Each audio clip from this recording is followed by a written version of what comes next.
2017년 3월 13일 예수님 메시지 말씀 요한계시록 이 첫째 부활에 참여하는 자들은 복이 있고 거룩하도다. 둘째 사망이 그들을 다스리는 권세가 없고 도리어 그들이 하나님과 그리스도의 제사장이 되어 1000년 동안 그리스도로 더불어 왕노로 타리라 하였다. 성경의 마지막 책 요한계시록은 마지막 때 일어날 일에 대하여 기록한 신약 성경 예언서이다. 마지막 때 일어날 구약 성경의 대표적인 예언서는 다니엘서이다. 성경의 예언은 반복하여 기록하는 특징이 있다. 예언을 반복하여 기록한다는 것은 예언이 정확하다는 것이다. 요한계시록은 예수 그리스도의 계시이다. 주 예수 그리스도는 전에도 계셨고 지금도 계시고 장차 올 자로 참 하나님이시요 영생이시다. 이 요한계시록을 읽는 자와 듣는 자들과 그 가운데 기록한 것을 지키는 자들은 복이 있는 자이다. 때가 가까웠고 사랑하는 신부들과 휴거 성도들을 데려갈 시간이 매우 아주 속히 가까웠다는 것이다. 예수님의 공중 휴거가 가까웠으니 다가올 미래 만왕의 왕이신 예수님의 나라 천년왕국을 구하는 것이다. 요한계시록 20장 1절에서 10절까지 천년왕국이 있음을 알 수 있다. 천년왕국 전에 예수님의 지상 재림이 있다. 계시록 19장 11절에서 21절 요한계시록을 문자와 숫자 그대로 보고 해석하고 아는 지혜와 지식을 가지면 교회시대, 휴거 공중강림, 7년 환란, 지상재림, 천년왕국, 백보자 심판, 영원 천국과 지옥의 순서대로 되어진다. 예수님의 지상재림이란 예수께서 하늘에서 지상으로 임하시는 것이다. 예수께서 죽은 자 가운데서 살아나시어 여자들과 제자들에게 부활하신 몸을 보이셨다. 예수께서 40일 동안 하나님 나라를 말씀하시면서 부활하신 몸을 500여 명에게 보이셨다. 맨 나중에 만삭되지 못하여 난 자 같은 사도 바울에게도 보이셨다. 제자들은 감람산에서 예수께서 하늘로 올라가는 것을 직접 보았다. 하늘에 오르신 예수께서 하나님 우편에 앉아 계신다. 전능하신 하나님 우편에 앉아 계신 예수께서 마지막 때에 하늘로 공중강림하시어 믿는 자들을 하늘로 끌어올리는 공중휴거가 있다. 하늘에는 7년 동안 혼인잔치가 있고 땅에서는 무서운 7년 대환란이 있다. 7년 대환란이 끝날 때 예수님의 지상재림이 있다. 계시록 19장 11절 또 내가 하늘이 열린 것을 보니 보라 백마와 그것을 탄 자가 있으니 그 이름은 충신과 진실이라. 그가 공의로 심판하며 싸우리라 하였다. 예수께서 하늘을 열어 백마를 타고 지상으로 오시는 것은 공의로 심판하려고 싸우는 것이다. 지상재림의 예수님의 모습은 피 뿌린 옷을 입으셨다. 그 이름을 하나님의 말씀이라고 한다. 그 이름을 하나님의 말씀이라 하는 것은 살아있는 하나님의 말씀이라는 것이다. 피는 생명이다. 예수님의 초림은 고난과 십자가로 피 흘리심이시다. 피를 흘리심으로 죄 사하심을 주시는 생명이다. 예수님이 백마를 타고 앞장 서시면 하늘의 군대들이 희고 깨끗한 세마포 옷을 입고 따르는 것이다. 예수께서 그의 입에서 예리한 검이 나와서 만국을 치겠고 그들을 철창으로 다스리신다. 지상재림으로 지상의 악한 세력들이 종말은 끝이 난다. 지상재림으로 지상의 악한 세력들의 권세가 한꺼번에 깨어지는 것이다. 예수께서 지상재림하시면 짐승이 잡히고 거짓 선지자도 잡혀 이들을 산채로 유황불 붙는 못에 던져지고 그 나머지는 예수님의 입에서부터 나오는 검에 죽음으로 지구촌의 전쟁이 종식된다. 그리고 천년왕국 시대가 열린다. 예수님의 지상재림의 장소는 감람산이다. 예수께서 성육신으로 오시어서 주로 감람산에서 시간을 많이 보내셨다. 감람산에서 기도하는 시간을 많이 가지셨다. 예수께서 고난주간 감람산에서 제자들에게 주의 임하심과 세상 끝에 있을 징조에 관한 종말적 설교를 하셨다. 감람산 설교가 마태복음 24장과 25장이다. 마태복음 24장과 25장은 종말복음의 종합 세트이다. 마태복음 24장과 25장은 요한계시록을 축소한 모양과 같은 것이다. 그래서 마태복음 24장과 25장을 감람산 설교라고 부른다. 감람산 설교의 순서이다. 예루살렘성 멸망. 마태복음 24장 1절에서 2절. 7년 환란 전 주의 임하심과 세상 끝의 징조. 마태복음 24장 3절에서 14절. 7년 환란. 마태복음 24장 15절에서 28절. 지상재림. 마태복음 24장 29절에서 31절이다. 휴거에 대한 7가지 비유로 첫째는 무화과 나무의 비유. 마태복음 24장 32절에서 36절. 이스라엘의 독립. 둘째는 노아 때. 마태복음 24장 37절에서 39절. 셋째는 데려감의 휴거와 버려둠의 레포트 비하인드. 마태복음 24장 40절에서 44절. 넷째는 충성되고 지혜 있는 종과 악한 종. 마태복음 24장 45절에서 51절. 다섯째는 열처녀 비유. 마태복음 25장 1절에서 13절. 여섯째는 달란트 비유. 마태복음 25장 14절에서 30절. 착하고 충성된 종과 무익한 종. 일곱째는 양과 염소. 마태복음 25장 31절에서 46절로 백보자 심판과 끝으로 천국과 지옥이다. 예수님의 지상재림 장소가 감람산이라는 사실은 스가랴서에서도 예언되고 있다. 스가랴 14장 4절. 그날에 그의 발이 예루살렘 앞 그 동쪽 감람산에 서실 것이요 감람산은 그 한가운데가 동서로 갈라져 매우 큰 골짜기가 되어서 산 절반은 북으로 절반은 남으로 옮기고 라고 하였다. 그러나 예수님의 지상재림은 이스라엘 감람산이지만 천년왕국 때는 예루살렘이 지상에서 대한민국이다. 대한민국도 남북으로 갈라져 매우 큰 골짜기를 이룬 민족이며 나라이다. 대한민국은 마지막 때 공중휴거 재림의 종주국이며 휴거의 나팔을 전 세계에 불어서 기름 등불 준비할 수 있도록 휴거의 길을 닫고 예수님 메시지 말씀이 생명을 살려서 휴거로 열매를 맺는 민족이며 나라이다. 또한 하나님이 언약을 맺은 나라이며 민족이다. 그래서 대한민국이 마지막 때 영적 전쟁터이다. 신부들과 휴거 성도들이 제일 많다는 것이다. 하늘의 복을 받은 민족이다. 6.25 전쟁을 통해서 수많은 피를 흘린 민족이다. 그러므로 남과 북이 갈라져서 감람산과 같은 매우 큰 골짜기가 되어서 산 절반은 북으로 남으로 깊은 골짜기를 이루었다. 그러나 천년왕국 때는 대한민국에 예루살렘이 세워지기 때문에 돌 하나도 보석같이 귀하게 여김을 받을 것이다. 휴거된 성도들은 한국의 강력한 영적 싸움에서 용사들이 되어서 영계의 싸움을 담대하게 하여야 한다. 지금은 휴거의 시간대이다. 용맹스러운 용사가 되어다오. 요한계시록 6장 2절에 흰말을 탄 자는 누구인지 알아야 한다. 이에 내가 보니 흰말이 있는데 흰말을 탄 자가 활을 가졌고 면류관을 받고 나아가서 이기고 또 이기려고 하더라. 요한계시록 19장 11절에 백말을 탄 자는 지상재림 예수님이시다. 요한계시록 6장 2절에 흰말을 탄 자는 적 그리스도이다. 계시록 6장 2절에 흰말을 탄 자를 예수님이라 해석하는 자들이 있는데 잘못된 해석이다. 왜냐하면 예수님은 활을 가지고 싸우시지 않으신다. 예수님의 무기는 입에서 예리한 검이 나오신다. 예리한 검이란 하나님의 말씀, 즉 성령의 검이다. 영적 전투에서 하나님의 전신갑주를 입은 것 중에 공격용 무기는 활이 아닌 하나님의 말씀인 성령의 검이라는 것이 사실이다. 계시록 6장 2절에 흰말을 탄 자가 활을 가졌다는 것은 영혼을 사냥하는 사냥꾼이라는 것이다. 성경에서도 사냥꾼의 손에 든 것은 활이다.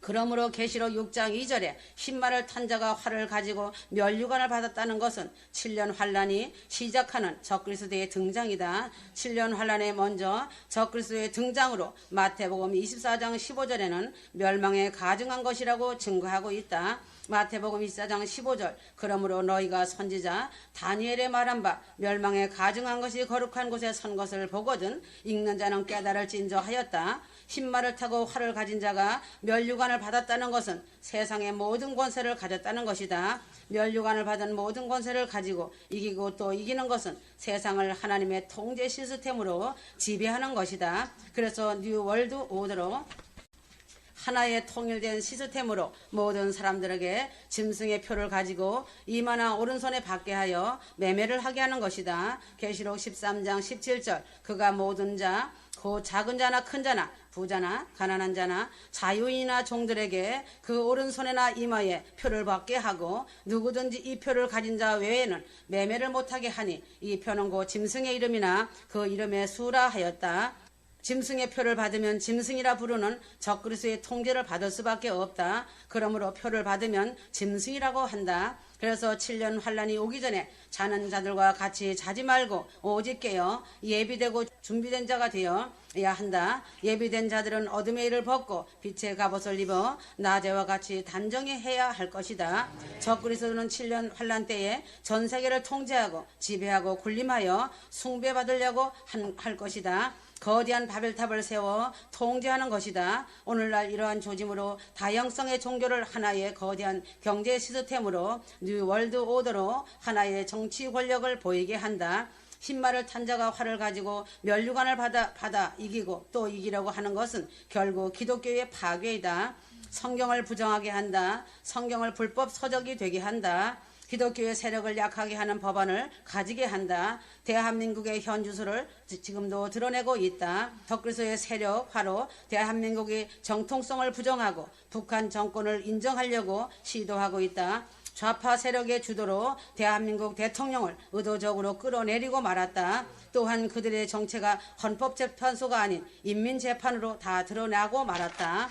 국가적인 위기에서 한미 동맹으로 우방 미국은 북한을 선제 공격할 태세까지 와 있는 수준이다. 예수님은 적그리스도처럼 이기고 또 이기려고 할 필요가 없다. 예수님은 이미 세상을 이기셨다. 이것을 너에게 이르는 것은 너희로 내 안에서 평안을 누리게 하려 함이라. 세상에서는 너희가 환난을 당하나 담대하라. 내가 세상을 이겼노라. 요한복음 16장 33절. 예수님의 지상재림 뒤에 천년왕국이 있다. 계시록 20장 2절. 용을 잡으니 곧 예빼미요 마귀요 사단이라 잡아서 1000년 동안 결박하여 하였다. 진정으로 세계 평화가 있으려면 세상 임금 사단을 잡아 결박하여야 한다. 세상 임금 사단이 지배하는 세상은 항상 다툼과 싸움과 전쟁이 떠나질 않는다. 세상 임금 사단을 잡아 결박하여 무적행에 가두고 예수께서 다스리시는 천년왕국이야말로 자유 평화 시대를 여는 것이다. 평강의 왕 예수님이 다스리는 그의 나라를 구하는 자가 되어야 한다. 마태복음 6장 33절. 사단을 무적행이라는 옥에 던져 넣어 나오지 못하도록 잠그고 그 위에 인봉해 버린다. 인봉한다는 것은 인봉한 자만이 뗄 수 있다. 무적행이란 바닥이 없는 구덩이다. 무적행은 음부이다. 사단이 1000년 동안 무적행에 갇히니 지상에서는 미혹할 자가 없어진 진리의 자유 평화가 된다. 첫째 부활에 참여하는 자들은 둘째 사망이 없는 것이 큰 복이다. 첫째 부활에 참여하는 자들은 복이 있고 거룩하도다. 둘째 사망이 그들을 다스릴 권세가 없고 도리어 하나님과 그리스도의 제사장이 되어 1000년 동안 그리스도와 더불어 왕노릇하리라. 계시록 20장 6절. 첫째 부활은 죽을 육체의 몸이 아닌 신령한 몸으로 바뀌어 썩지 아니할 몸이다. 부활의 첫 열매는 예수님이시다. 예수님을 믿는 자는 죽어도 살아난다. 살아서 믿는 자는 신령한 몸을 바뀌어 영원히 죽지 않을 몸을 가지는 자들을 첫째 부활에 참여하는 자는 불못의 지옥이라 일컫는 둘째 사망이 없다는 것이 큰 복이다. 둘째 사망이란 둘째 부활인데 믿는 자들이 죽어도 끝나는 것이 아니라 반드시 백보자 심판을 받아야 할 둘째 부활이 있다. 바다가 그 가운데서 죽은 자들을 내주고 또 사망과 음부도 그 가운데서 죽은 자들을 내주매 각 사람이 자기의 행위대로 심판을 받고 계시록 20장 13절. 첫째 부활에 참여하는 자는 한 번 죽는 첫째 사망이 있고 둘째 사망의 불지옥은 없다. 첫째 부활에 참여하는 자가 이 세상에서 살다가 죽으면 낙원에 가 있다. 그리고 예수께서 다시 오실 때 하늘에 속한 자로 신령한 몸을 입는 것이다. 그러나 첫째 부활에 참여하지 못하고 둘째 부활에 참여하는 자는 이 세상에서 살다가 죽어서 음부에 있다가 백보자 심판에서 책들에 기록된 행위대로 심판을 받는다. 심판을 받아서 둘째 사망, 불모 지옥에서 영원한 고통을 받고 소각시키 없어진다. 첫째 부활에 참여하는 자는 이 세상에서 한 번 사망이 찾아오고 음부에 있다가 백보자 심판으로 둘째 사망이 찾아와 불못의 지옥으로 떨어지게 된다. 계시록 20장 15절. 누구든지 생명책에 기록되지 못한 자는 불못에 던지우더라. 빌라도의 죄보다 더 큰 죄이다. 그러므로 나를 내게 넘겨준 자의 죄는 크도다. 요한복음 19장 11절 예수께서 대답하시되 위에서 주지 아니하셨더라면 나를 해할 권한이 없으리니 그러므로 나를 내게 넘겨준 자의 죄는 더 크다 하시더라. 세 종류의 거짓된 적그리스도 누가복음 4장 1절에서 13절까지 해서 보듯이 마귀는 예수님께 세 종류의 그릇된 메시아의 길을 제시한다. 그 첫째는 돌들에게 명하여 떡이 되게 하라는 경제적 메시아이다. 둘째는 천하 만국의 권위와 그 영광을 주리라는 권력적 메시아이다. 세 번째는 성전 꼭대기에서 뛰어내리라는 카리스마적 메시아이다. 예수님께서 이 세 가지 잘못된 메시아의 길을 단호히 거부하신 뒤 공생활을 본격적으로 시작하셨다. 오늘 이 세대를 사는 휴거 성도들에게는 세 가지 거짓 메시아의 유혹은 수시로 찾아올 수 있다. 휴거 성도들은 줄이신 때 예수님께 찾아와 떡의 유혹을 던진 마귀에 간교하며 넘어가지 않도록 늘 깨어 기도하며 경제 메시아, 정치 메시아, 카리스마적 메시아의 허상에 걸려 넘어지지 않도록 서로를 일깨워야 하는 것이다. 그러므로 가이사의 것은 가이사에게, 하나님의 것은 하나님께 바치라. 마태복음 22장 21절 예수님께서 가이사에게 세금을 바치는 것이 옳으니까라는 올무와 같은 질문을 맞아 가이사의 것과 하나님의 것을 분명하게 구분하셨다. 가이사의 것과 하나님의 것은 결코 혼동될 수 없고 그 대립이 해소될 수도 없다. 휴거 성도 앞에는 늘 가이사의 것에 해당되는 세계와 하나님의 것에 해당되는 세계가 동시에 펼쳐져 있다. 예수님께서 가이사의 것을 바로 폐하라 하지 않으셨고 가이사의 것을 가이사에게 돌리는 일 이상을 말씀하시지도 않으셨다. 휴거 성도들은 불완전할 수밖에 없는 세상과 불완전할 수밖에 없는 인간의 현상에 낙담하고 절망하기 쉽다는 것이다. 참으로 세상은 이리도 악하고 인간의 죄성은 그리도 본원적인가 하고 가슴을 칠 때가 많다. 그러나 휴거 성도들에게는 영원한 원천인 하나님이 계시기에 끝내는 승리, 끝내는 영광임을 믿고 근원적인 낙관주의자로 삶을 살아간다. 그러므로 빌라도 앞에 서신 예수님은 당당하게 말씀하셨다. 로마인 유대 총독 빌라도가 예수께 내가 유대인의 왕이냐고 물은 뒤 이어진 문답에서 예수님께서는 내 나라는 이 세상에 속한 것이 아니니라. 만일 내 나라가 이 세상에 속한 것이었더라면 내 종들이 싸워 나로 유대인들에게 넘겨지지 않게 하였으리라. 이제 내 나라는 여기에 속한 것이 아니니라. 요한복음 18장 36절이라고 하셨다. 또한 빌라도가 내게 말하지 아니하느냐? 내가 너를 놓을 고난도 있고 십자가에 못 박을 고난도 있는 줄 알지 못하느냐? 요한복음 19장 10절 그 하자 예수님께서 위에서 주지 아니하셨더라면 나를 해할 권한이 없으리니 그러므로 나를 내게 넘겨준 자의 죄는 더 크다 하셨다. 요한복음 19장 11절 예수님 말씀에서 두 가지를 살펴볼 수 있다. 첫째는 빌라도의 고난이 위에서 주신 것이라는 점이다. 정치 권력 혹은 통치 권한 모두를 관장하시는 주권자는 하나님이시라는 점에 깊은 각성이 필요한 것이다. 크고 강한 바람 가운데도 지진 가운데도 불 가운데도 계시지 아니하더니 지극히 세미한 소리 가운데 엘리야에게 나타나신 하나님처럼 열왕기상 19장 13절 보다 근원적인 존재일수록 오히려 그 임재하심은 아주 조용하고 부드러운 양상일 수 있다. 그러나 하나님은 언제나 뚜렷한 방향을 가리키고 계신다. 문제는 휴거 성도들의 귀 기울임과 분별일 것이다. 둘째는 예수님께서 세금 거부 선동과 유대인의 왕 참침 제목으로 당신을 빌라도에게 넘겨준 자의 죄가 더 크다고 하셨다. 예수님께서 고난을 집행한 빌라도보다 무고한 이를 죄인으로 넘겨준 자의 죄가 더 크다고 하신 것이다. 휴거 성도들은 우선 이렇게 무고한 이를 넘겨주는 자가 되어서도 안 되고 넘겨주는 자의 편에 서서도 안 될 것이다. 나아가 이렇게 무고한 자를 죄인에게 넘겨주는 상황에 대해 안타까워하고 마음 아파해야 한다는 것이다. 억울하게 넘겨지는 자가 덜 생길 수 있도록 방어적인 쪽에서 기도로 세움받아야 한다. 나아가 북한과 같이 상시적으로 억울하게 넘겨지는 이들이 가득한 땅을 지척에 둔 휴거 성도들은 언제나 눈물로 기도해야 한다. 잠언 24장 11절 너는 사망으로 끌려가는 자를 건져주며 살육을 당하게 된 자를 구원하지 아니하려고 하지 말라. 대한민국의 책임은 교회에 있다. 국가가 무너지고 망하는 것은 교회의 책임이다. 정부의 부패와 타락도 아니다. 외세와 적의 침략도 아니다. 기업의 부정부패와 횡포 때문도 아니다. 아말렉 때문도 아니다. 그것은 바로 교회가 교회되지 못하기 때문이다. 현재 대한민국의 위기는 교회의 위기의 투영이다. 한국 교회의 주인은 누구라고 하는가이다. 예수 그리스도가 주인이 되어야 할 교회가 목사, 장로, 당회, 교인이라고 하는 비선 실세에 의해 좌우되는 교회의 현실이 된 것이다. 이러한 모든 종류의 분노와 비난, 증오가 교회 안에 들어오고 있다는 사실은 죽음의 신호탄이다. 우상의 촛불 집회를 비난과 정죄의 자리 나라를 무너뜨리는 자리가 아니라고 말할 수 있는가이다. 주최 측의 구호를 따라 외치며 그 자리 한가운데 서서 자신의 나라 대통령을 인신공격하고 경제 부강을 일으켜 세운 박정희 대통령 얼굴에 흉악무도한 짓을 하고도 이 나라를 향한 하나님의 긍휼을 구하러 왔다고 말하는가이다. 근본적으로 한국 교회가 변하지 않는다면 대한민국의 진노의 심판을 면하지 못할 것이다.